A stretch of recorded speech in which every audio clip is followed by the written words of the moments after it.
Smug filter on. You ready? Check, check. Text, text. We're shooting. Text. We're good? We go.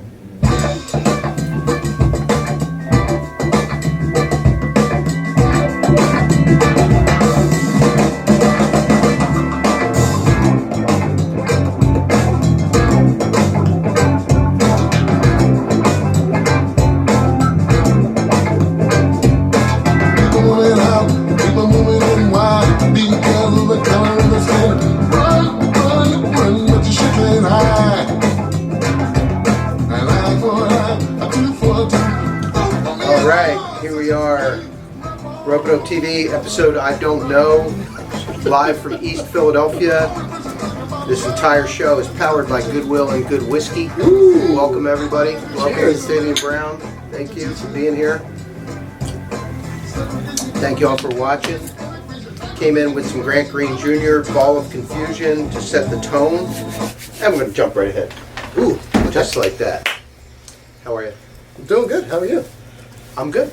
I'm good. I'm a little concerned about being on camera this week with, I had a little disagreement with the kitchen cabinet.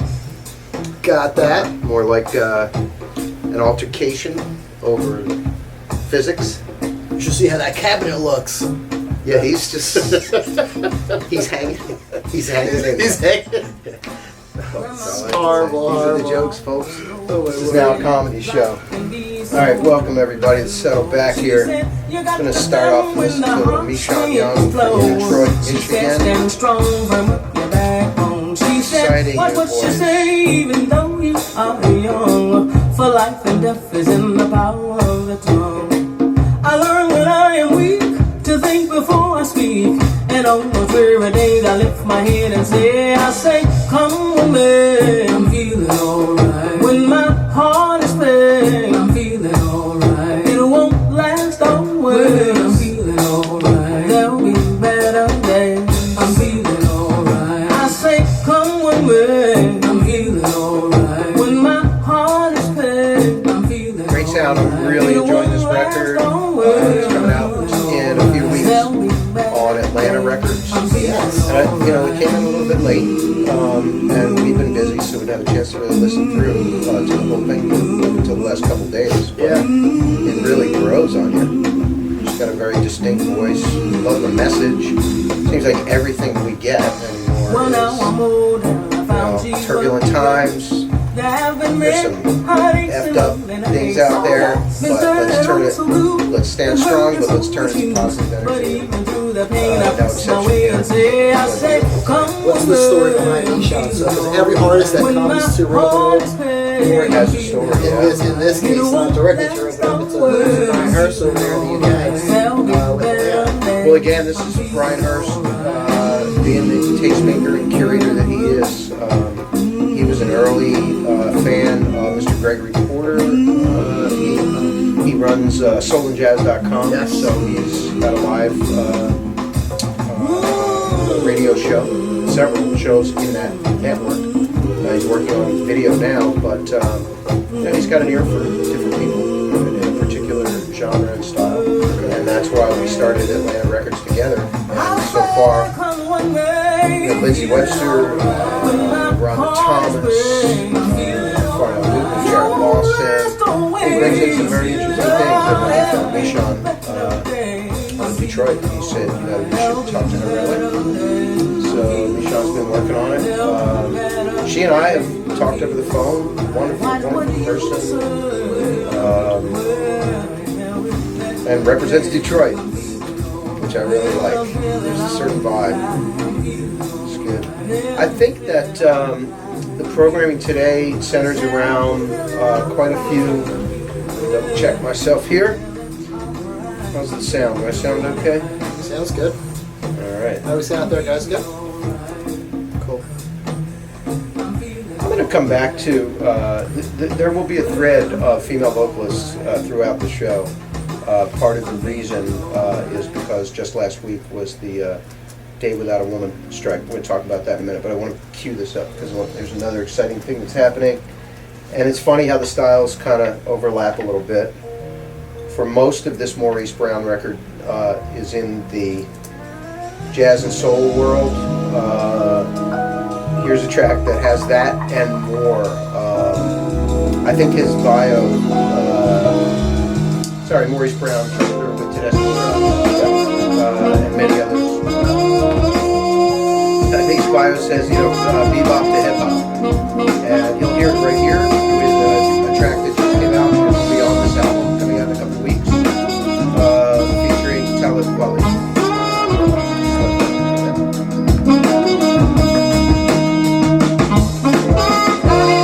Understand something, need to stand for something, take a stand for something. Lend a hand for something, take my hand for something. Understand it's nothing. Gotta stand for something, all we fall for nothing. Time to stop the frontin'. Yeah, we stand for something, never fall for nothing. That's all we wantin'. Stop rock and roll, everybody lose control. Everything I did it since I'm 4 years old. The air, land, and the sea, they get into your soul. And I'm like a space rocket just waiting to explode. Homeless beings on this planet begging and getting cash. Now I'm seeing what they're seeing, they know it never lasts. Getting high off the supply, they say they getting low. You ain't hearing what they're saying, send them to the store. My brothers be friends with them cops, they ain't scared of them. Black folks prep with the police, but now they scared to come. So my man's getting the street. You see, this is stand up. Yes, he said this to they get away with it. Right now, this is one they only see me one way. So I had a chance to speak with Maurice on the phone earlier today, and we'll go into the YouTube, space YouTube for this week, tomorrow. We talked about that for a little bit, and we talked about some other stuff, and then we got to his album, and just talking about the creation of that and its collaboration. I'm thinking, it takes to get that level of an individual to collaborate with an album is pretty significant in itself. So I'm like, well, hey, what are your ideas around this single? Where would you like to see? I'm trying to pick his brain on where he wants to go with it. He said, well, let me send you this one sheet that kind of really frames it, and I'm very grateful for it. If I could just read just maybe a smidgen of it. So Maurice Brown, so the track is Stand Up, featuring obviously Mr. Kweli here. So Grammy award-winning trumpet player Maurice Mo Better Brown is no stranger to working with some of the most talented musicians in the world. He was mentioned by the iconic Wynton Marsalis, arranged the horn section for Destiny Trucks and Martin, 2001 Grammy award-winning album, and has played alongside with incredible stars such as Santi Gold, Wyclef, Santana, Diddy, John Legend, and the list goes on and on and on. It's just great to be around and to hear the conversation of his vision where he wants to go with this track. To be quite honest. So, well, one of the things I've noticed with Maurice right away, he runs his own record label, right? And so it was Brown Records, now it'll be Mo Better. And it'll be one of the imprints of the world. It's really got, one of our visions and mission here is to be able to help artists manage their own business, right? Because they have to be entrepreneurs. And he's just ahead of the pack. He knows how to do this stuff. He knows how to present it. And obviously he knows how to play. I did read an interesting thing in his bio that he was a New Orleans native and transplanted after Hurricane Katrina, which is a thing that keeps coming into our world. Sure. All right, we're going to move along to France. Going to France. We're going to France. From Provence, we have another imprint called Omd Music that we're associated with and we collaborate with. Ben Rando is the head of that label, and this is his solo record. And it's a great representation of collaboration because Yacine Boularis, who put out the Joyo record with us, he's the one who introduced us to Ben, but he's on this record on saxophone. And the wonderful Sarah Elizabeth Charles from New York is also, that's the voice you hear coming in, and we'll listen. He's standing strong, she's right behind to catch him if he were to fall. Grandpa's prayers and Grandma's fear eternally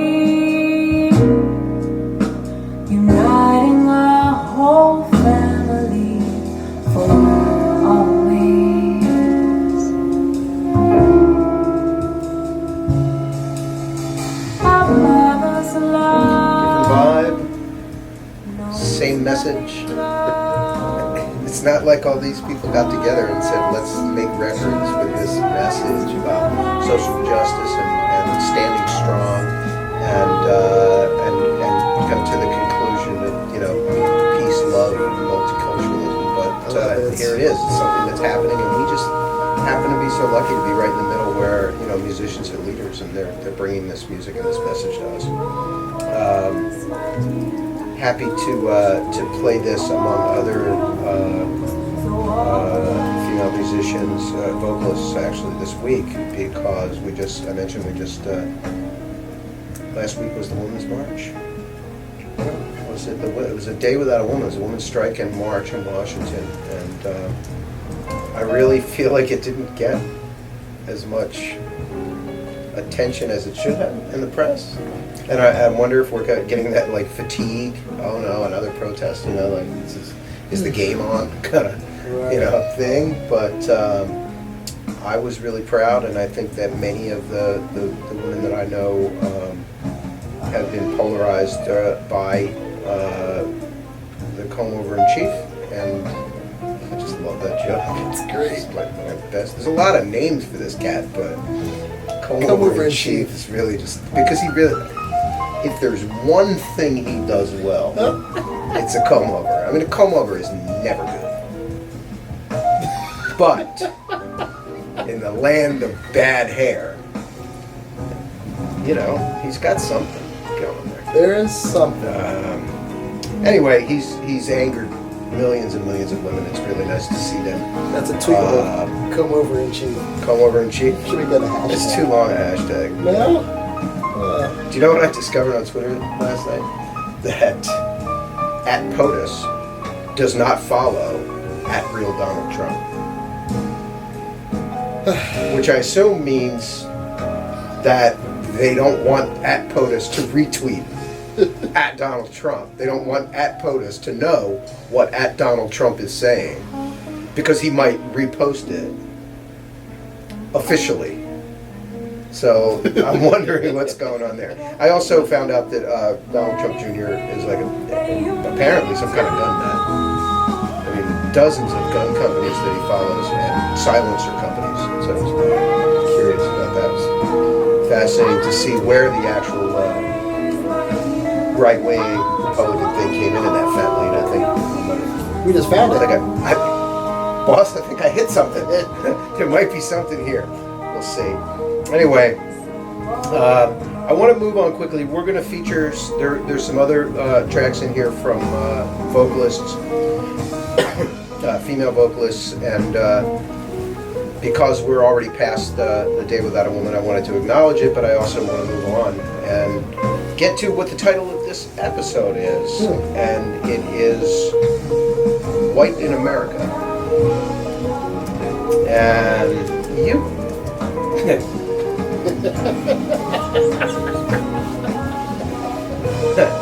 I can't hide it, but here's my point. I came across a post where these quote alt-right, which is just a bad marketing word for racist white supremacists, they're putting flyers on college campuses that say, white Americans, it's your responsibility to report illegal aliens. It's amazing how the language changes, because a minute ago we were arguing whether you even should use the term alien, which you shouldn't. Right. And now that's just part of it. Everybody just says it now. So, and now you have people posting on campus these things, and I had just a visceral, angry reaction to that. I think I posted a fuck you on my Facebook page. But what hit me right away was, what I posted was, fuck you, I didn't join your club. Right. Like, how am I now part of your club? You're calling me to action because of the color of my skin. That's right. Like, what the is that?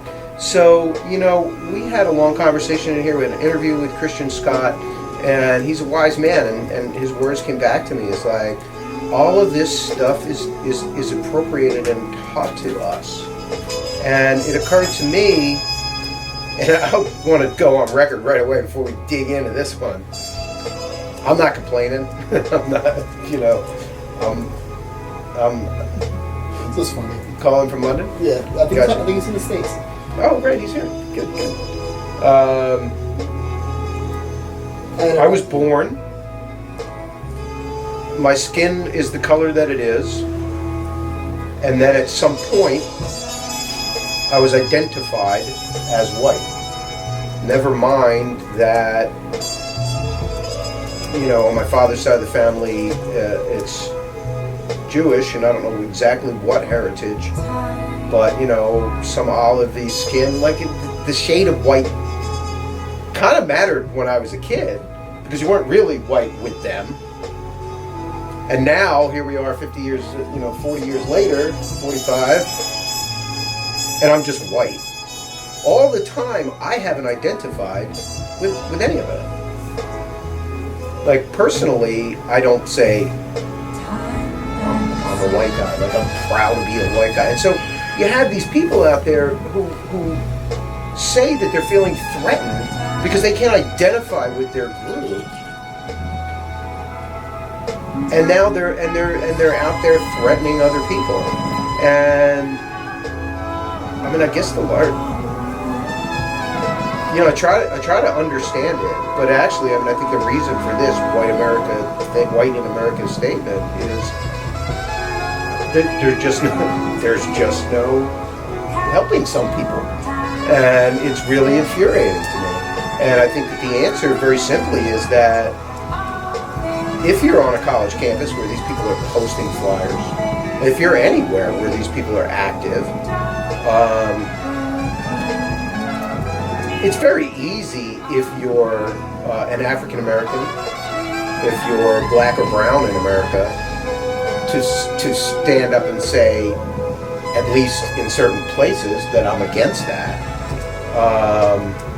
But it's very hard to take action in this culture. And I think it's really up to the people who you may not identify as white, but if somebody is telling you that you're part of their fucked up group, it's time to stand up and do something. And I don't know what that is, but I'm an older man. I try to do what I can do. I'm calling in a video format to young people on college campuses. Who are these people? Find them, report them, take pictures of them, put them on Twitter, shame them. It's not acceptable. It's a problem, and there's this sense of denial. I'm going to come back to it. Remember sense of denial, because I need to interrupt myself to say that we just worked through Christian Scott from his upcoming album, the song Phases, and also featuring, you might remember back from the album from France, Sarah Elizabeth Charles. Okay. Right? And then we're going to move into another track from Michon Young. And if it hits me, I'm going to turn it up and stop talking. And if not, I'm just going to keep chatting. Well, remember your point that you wanted to get back to. But Denial. Is that it? Denial is correct. I forgot what I was talking about. I mean, I guess the two cents that I want to add is, having a daughter. So I'm a little bit different situation, right? So we have a blended family. My daughter, she's Native American, right? So, but her complexion is your complexion. So she can go through society in that category, whether she wants to be or not. Then I have a sister, who ironically enough is a year older. That's a whole other story. Who goes to school in Townsend, down south, and right around there. And she's very vocal on Facebook and very. She's taking this really personal. And That's what we all should. And she's, as her bigger brother, what should I do? So she's very outspoken on social media. My words are, well, look, just be aware that you're putting yourself out there. That's one thing. So if you're okay with people perceiving you in that way, because you think you call them friends, but you don't really know who are your friends and who are not your friends. If you're okay with that, then go for them. But I need you to rally around people who are like-minded, and band together. At least just to be in an environment with people who can be supportive to one another. Right. You know, whether they're white, black, red, blue, purple. You just have to be in that environment of people who are going to be positive and just stay with that. And it's a very scary time for a woman, for a male, but for me personally, for my sister, for a woman, and for a minority. And I wish I had words of wisdom or guidance to give her to help her get through this. And the only thing I can share with her is to surround yourself with like-minded people, positive, like-minded people that want to take a stand and don't want to tolerate this nonsense. Right. I hear you. I hear you. Denial was, it's there in what you said as well. Is this happening okay? Yeah, it's there it is. It's just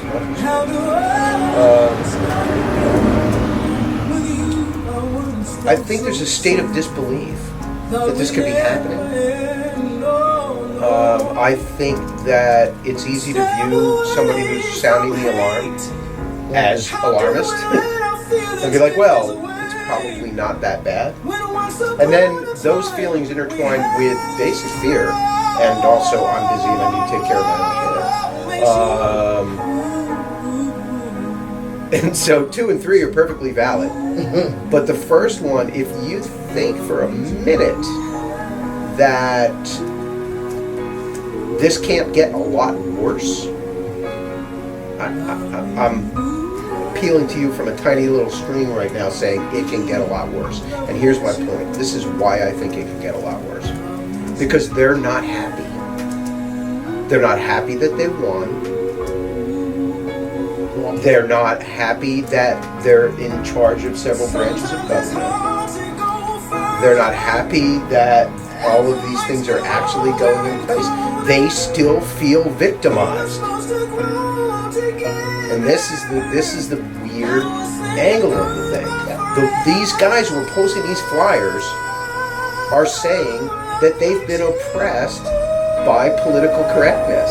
And they feel trust me, they feel just as oppressed as someone whose descendants were slaves, and who has to deal with real issues. And that is the human mind. They can talk somebody into anything. They don't feel like they're winning. Where they want to get to, they don't even know where they want to get to. But let me tell you, I believe it with my heart, soul, mind. I pay attention to this stuff for my entire life. They want something far worse than this. And so if it's fear, it's difficulty, in dealing with life and not being able to stand up, that's one thing, or two, but that's okay. But if you think that it's going to blow over, it's just going to get better, or that they're going to be placated somehow, it's not going to happen. And that's kind of, I didn't realize it. The show's like therapy to me. That's what, something was getting at me, and we've kind of hit it around a lot of this stuff on the show, and it's supposed to be a music show, so I get it. But music and politics are now inextricably linked, mixed, and merged, and we're going to talk more about that stuff. We did the Donald Trump episode, and I don't even know how to sum up except to say pay attention and take action when you can. And if you're one of those folks and you're watching this, I'm just going to ask you to do one simple thing. Own up to the YouTube account that you post your comments from. That's all. Let me see who you are. I don't want a fake account. Tell me who you are. Couple questions. Last track, this track. What was the last track that we just listened to? Another Michon Young. Okay. Love Makes You, which, it's a beautiful, beautiful song. She delivers it, and it sounds really great when I'm not talking over it. So we'll go from there. This is back to Maurice, right? Back to Maurice Brown. A song called Intimate Transitions / Jardin Le Son. A collaboration, I think, or a reinterpretation of a song by Simona Primazzi. as delivered by Maurice Brown. So that record's coming out in a couple of weeks. Yes. I got another The question. Mood. Yeah. Got another question for you. The Mood. Downloads at Ropeadope.com. So you talked about music and politics. This is a music show, but we're talking about politics, political things.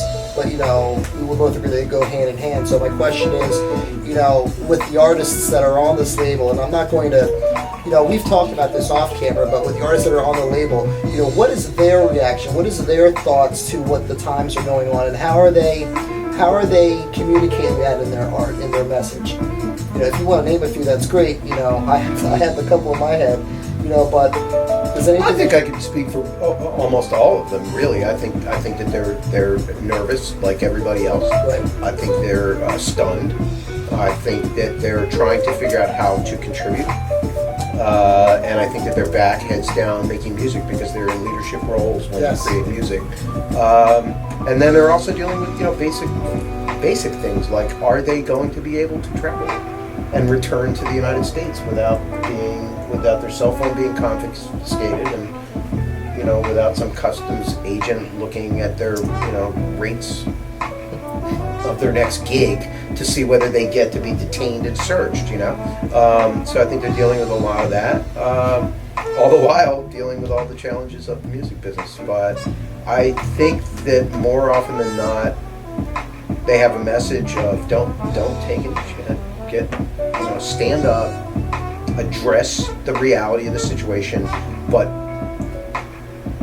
put something beautiful into the world, so that everyone can know that we're connected at least by music, if not by the common, what we thought were the common values of the United States of America, or of any country.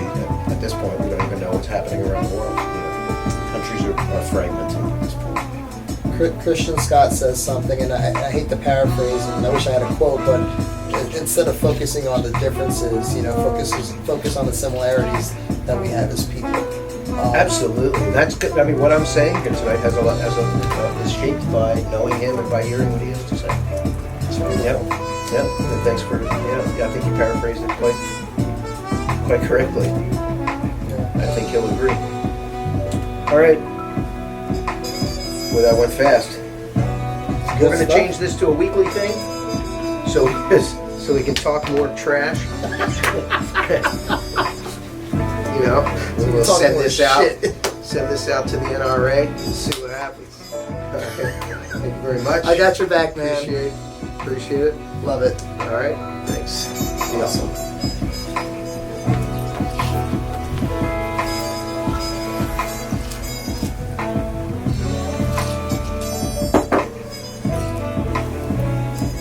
Didn't flow like last week, but we got some good stuff. Different message. Any thoughts from this side of the room?